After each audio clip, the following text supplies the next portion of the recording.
Priyanka Sharma from RA Public Senior Secondary School. Students, we are studying chapter Surface Chemistry and today's our topic is Freundlich isotherm. Student ये topic बहुत ज्यादा important है और इसको आप अच्छे से समझिए, ठीक है। तो देखिए फ्रेंडलिच आइसोथर्म में क्या है कि जो साइंटिस्ट है फ्रेंडलिच, उन्होंने एड्सॉर्प्शन को एक मैथमेटिकली टर्म के रूप में एक्सप्लेन किया, उसे ही कहा जाता है फ्रेंडलिच आइसोथर्म, ठीक है। तो देखिए ये एड्सॉर्बेंट है, ठीक है। इसमें m is mass of adsorbent, ठीक है, and this is adsorbate is equal to x means amount of adsorbate. इसका मीन्स ये है कि कितने पर यूनिट मास में एड्सॉर्बेंट के कितने पर यूनिट मास में कितने अमाउंट का एड्सॉर्बेट एड्सॉर्ब हो रहा है, उसको क्या बोलेंगे x अपॉन n, ठीक है। x is what amount of adsorbate and m mass of adsorbent. तो फ्रेंडलिच जो साइंटिस्ट थे उन्होंने बताया कि x upon m is directly proportional to pressure, ठीक है।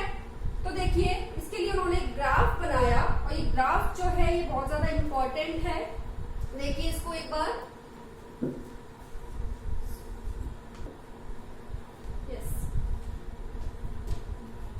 तो स्टूडेंट देखिए एक बार, ये जो ग्राफ है ये फ्रेंडलिच आइसोथर्म का ग्राफ है। इसमें क्या है x अपॉन n क्या है, जो एड्सॉर्ब कितने पर यूनिट ग्राम के एड्सॉर्बेंट पे कितने अमाउंट का एड्सॉर्बेट एड्सॉर्ब हो रहा है, ठीक है, और प्रेशर, इनके बीच में ग्राफ प्लॉट किया गया है। तो देखिए इसमें क्या होता है कि जब स्टार्टिंग होती है तो जब लो प्रेशर रहेगा तो x अपॉन n की वैल्यू कैसी रहती है, बिल्कुल लो क्वांटिटी स्मॉल क्वांटिटी में रहती है। जैसे जैसे प्रेशर बढ़ता है थोड़ा थोड़ा तो x एड्सॉर्प्शन की क्वांटिटी भी बढ़ती चली जाती है। तो x upon m is directly proportional to p, means जैसे जैसे प्रेशर बढ़ रहा है x अपॉन m की वैल्यू भी इंक्रीज हो रही है। ये कंडीशन है लो प्रेशर पर, ठीक है। इसके बाद आती है इंटरमीडिएट प्रेशर। इस टाइम जो x अपॉन m की वैल्यू है वो मैक्सिमम हो जाएगी, ठीक है। तो x upon m is directly proportional to p की पावर 1 अपॉन n, ठीक है। n जो है यहाँ पर एक इंटीजर नंबर है। थर्ड आपका लास्ट कंडीशन आती है एट हाई प्रेशर। अब देखिए इस कंडीशन पे आकर के प्रेशर कांस्टेंट हो गया है, मींस हाई प्रेशर पे एड्सॉर्प्शन कांस्टेंट हो गया है, ठीक है। अब देखिए ऐसा क्यों हुआ है, क्योंकि जितना सरफेस एरिया था वो कवर हो चुका है। अब हम चाहे कितना भी प्रेशर लगा लें एड्सॉर्बेंट की सरफेस पर एड्सॉर्ब नहीं हो पाएगा, ठीक है, क्योंकि जितना मैक्सिमम उसको होना था वो हो चुका। अब सरफेस एरिया पूरा ऑक्यूपाई हो गया है, ठीक है। तो अब एड्सॉर्बेंट जो है वो एड्सॉर्बेंट की सरफेस पर एड्सॉर्ब नहीं होगा।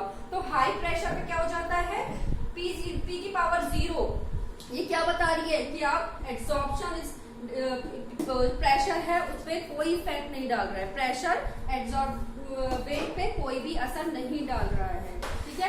अब प्रेशर चाहे बढ़े या फिर प्रेशर डिक्रीज हो एड्सॉर्प्शन पर कोई इफेक्ट नहीं आएगा, ठीक है। तो ये कंडीशन जो होती है ना वो सैचुरेशन प्रेशर होती है, इसको बोला जाता है सैचुरेशन प्रेशर।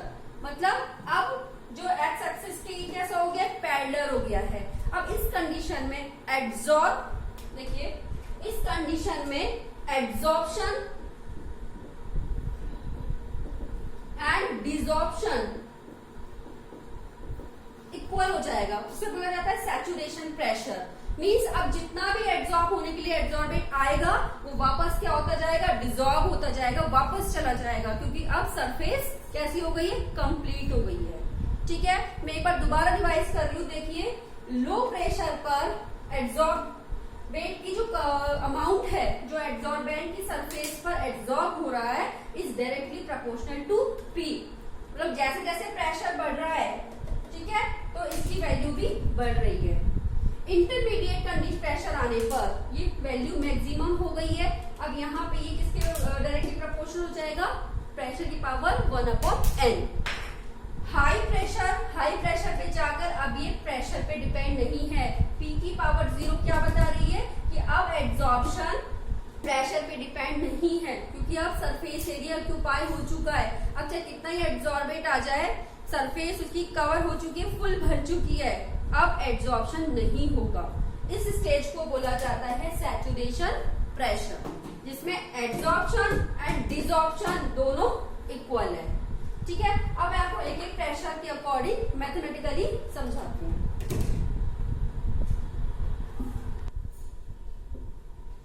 यस, तो देखिए स्टूडेंट्स, लो प्रेशर का हमने देखा था x upon m is directly proportional to p।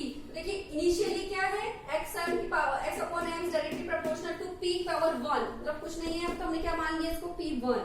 और फाइनली क्या है, फाइनली कंडीशन पे जब ये पहुंच गया है तो ये किसके इक्वल हो गया, p की पावर 0। तो फाइनली क्या बता रहा है कि फाइनल कंडीशन में पहुंचने पर एड्सॉर्प्शन प्रेशर पे डिपेंड नहीं करता है, क्योंकि उस टाइम तक वो मैक्सिमम हो चुका होता है।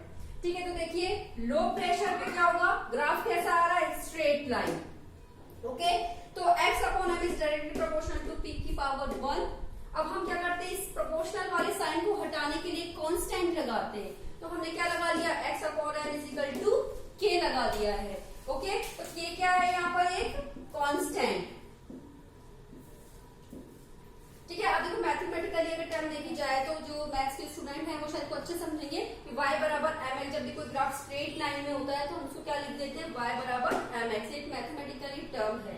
ठीक है, मेन जो है आपके लिए वो क्या हो गया, x upon m is equal to k, क्या है यहाँ पे कांस्टेंट, और p मतलब p के डायरेक्टली प्रोपोर्शनल है।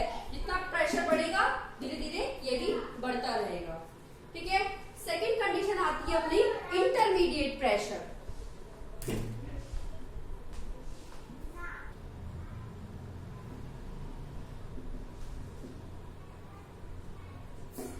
स्टूडेंट, सेकंड है हमारा इंटरमीडिएट प्रेशर। इंटरमीडिएट प्रेशर पे जो एड्सॉर्प्शन की जो वैल्यू होगी वो 1 अपॉन n के डायरेक्टली प्रोपोर्शनल होगी। यहाँ जो 1 अपॉन n है इसका मीन्स ये है कि जो x अपॉन m है वो बिटवीन होगा 0 एंड 1 के, क्योंकि स्टार्टिंग में क्या है, पावर किसके प्रोपोर्शनल है, प्रेशर की p की पावर 1 और हाई प्रेशर पे p की पावर 0। तो n की वैल्यू क्या हो जाएगी, बिटवीन 0 एंड I, 0 एंड 1 के बीच में होगी इसकी वैल्यू। तो देखिए x upon m is directly proportional to p की पावर 1 अपॉन n। इस प्रोपोर्शनल के साइन को अगर हम हटाते हैं तो क्या आएगा, x upon m is equal to k।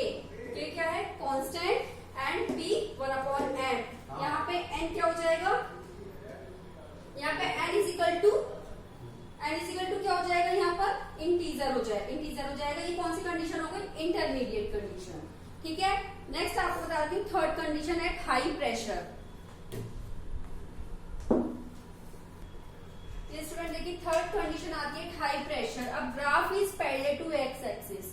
अब क्या हो जाएगा, ग्राफ किसके, ये है एक्स एक्सिस, उसकी जो ग्राफ हमारा बन रहा है वो एक्स एक्सिस के पैरेलल हो जाएगा। ठीक है, तो x upon m is directly proportional to p की पावर 0। अगर हम प्रोपोर्शनल का साइन हटाते हैं तो इज k और p की पावर 0। देखो p की पावर, जब भी किसी भी नंबर पर 0 पावर होती है तो उसकी वैल्यू कितनी हो जाती है, 1 हो जाती है। ठीक है, तो p की पावर अगर 0 है, 1 हो गया तो x upon m is equal to k। तो x upon m is equal to क्या हो जाएगा, कांस्टेंट हो जाएगा। यही हमने यहाँ पर देखा है कि जब प्रेशर का कोई इफेक्ट नहीं हो रहा है, हाई प्रेशर हो गया है, उस टाइम x अपॉन m की वैल्यू क्या हो गई, कांस्टेंट हो गई है। अब प्रेशर चाहे बढ़े या फिर प्रेशर डिक्रीज हो, अब इसमें प्रेशर का कोई इफेक्ट नहीं आएगा, क्योंकि अभी कौन सी कंडीशन में आ गया है, सैचुरेशन प्रेशर की कंडीशन में आ गया है। ठीक है, अभी एक दो पॉइंट और है और समझा देती हूँ आपको।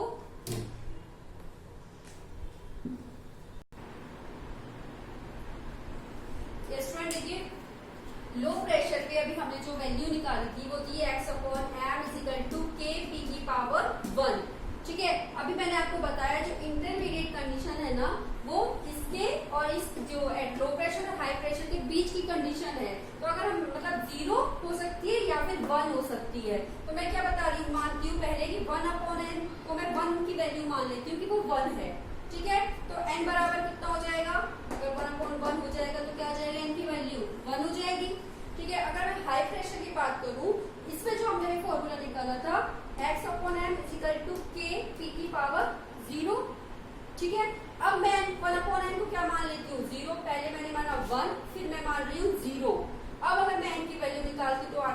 इंफिनिटी। ठीक है, तो n की वैल्यू क्या हो जाएगी, 1 से लेकर के इंफिनिटी तक हो जाएगी, इनके बीच में आ जाएगी। तो क्या हो जाएगी, n 1 से तो कैसे हो जाएगी, इसकी वैल्यू ज्यादा हो जाएगी और इंफिनिटी से कम हो जाएगी। ठीक है, अब एक चीज और देखिए,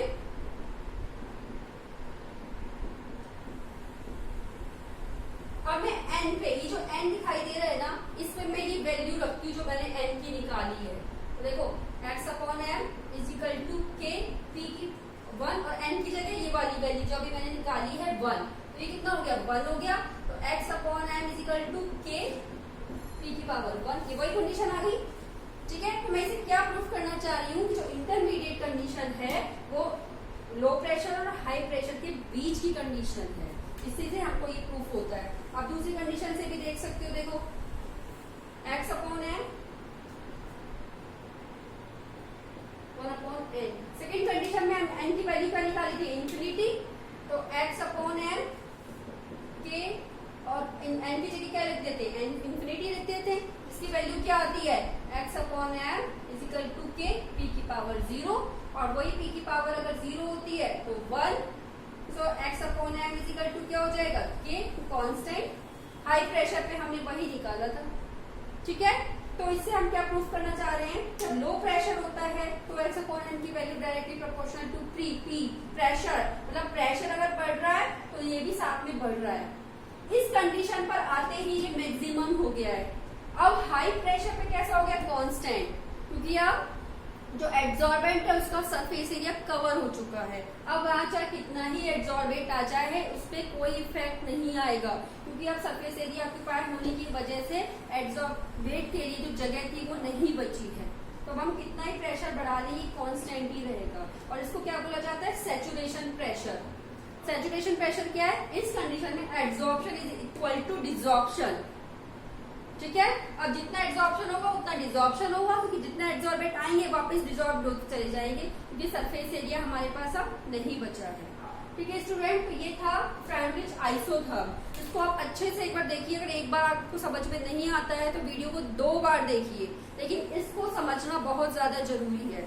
ठीक है, तो अब आप इसको अच्छे से पढ़िए, और जो संडे को टेस्ट होने वाला है उसकी भी तैयारी कीजिए साथ साथ। आज टॉपिक कंप्लीट हो रहा है और मैं आज यही कंप्लीट इसी को ही पढ़ा रही हूँ, आगे नहीं पढ़ा रही हूँ, क्योंकि मुझे मालूम है इसको समझने में अभी आपको थोड़ा सा टाइम लगेगा। अगर मैं आगे की टॉपिक पढ़ा देती हूँ तो वो सब मिक्स हो जाएगा, इसलिए आज मैं सिर्फ इसी टॉपिक को पढ़ा के छोड़ रही हूँ, जिससे आप अच्छे से उसको समझ सके। ठीक है, तो नेक्स्ट टॉपिक के लिए मिलते हैं नेक्स्ट क्लास में। Thank you so much students.